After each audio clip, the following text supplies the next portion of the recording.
সানি, জানাবেন বিকেল ৩টায় শাহবাগে গণজমায়েত আছে, তার আগে শাহবাগে এখনকার পরিস্থিতি কেমন দেখছেন? ধন্যবাদ। শাহবাগে কিন্তু ব্লকের যে কর্মসূচি সেটি কিন্তু গত বিকাল থেকেই চলছে। এর আগে যমুনায় প্রধান উপদেষ্টার বাসভবনের সামনে তারা অবস্থান নিয়েছিল এবং আজকের বিকাল ৩টায় একটি গণজমায়েতের ডাক দেওয়া হয়েছে।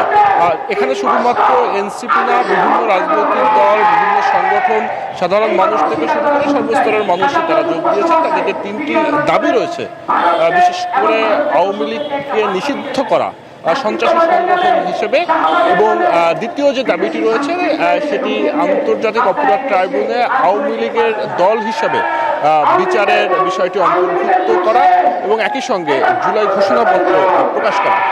এই দাবিতে কিন্তু তাদের যে ব্লকের সেটি এখন চলছে। আমার ঠিক পিছনে দেখতে পাচ্ছেন যে সেই ব্লকের কর্মসূচিতে কিন্তু নানা স্লোগান দেওয়া হচ্ছে, বিশেষ করে আওয়ামী লীগ বিরোধী স্লোগান দেওয়া হচ্ছে, আওয়ামী লীগের বিচার নিশ্চিত করার দাবি করা হচ্ছে এবং এখনও প্রশাসনের যে আওয়ামী লীগের কর্মকর্তারা রয়েছেন তাদের বহিষ্কার, আওয়ামী লীগের যেসব নেতারা এখনও বাংলাদেশে অবস্থান করছেন, তারা নাশকতার পরিকল্পনা করছেন, তাদের বিরুদ্ধে ব্যবস্থা নেওয়া এবং নানা বক্তব্য কিন্তু আমরা শুনতে পাচ্ছি শাহবাগে।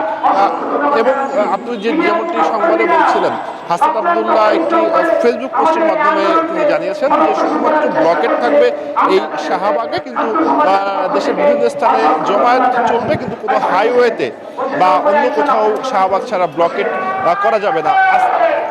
তাদের যেহেতু এই যে ব্লকের কর্মসূচি শাহবাগ সেটি কিন্তু দিনভরই চলছে, সারা রাতে ছিল। এখন দিন যত গড়াচ্ছে মানুষের সমাগম সেটি কিন্তু আরও বাড়ছে এবং বলা যায় যে তারা আশা করছেন ৩টার সময় সেটি কিন্তু আসলে জনসমুদ্রে পরিণত হবে। তো আয়েশা, এই ছিল শাহবাগ থেকে আমার কাছে সর্বশেষ। বান্ডেল থাকলে প্রতি সেনমানিতে টাকা বাঁচবে। বিকাশ সেনমানি বান্ডেল কিনে জিতুন প্রতি লেনদেনে।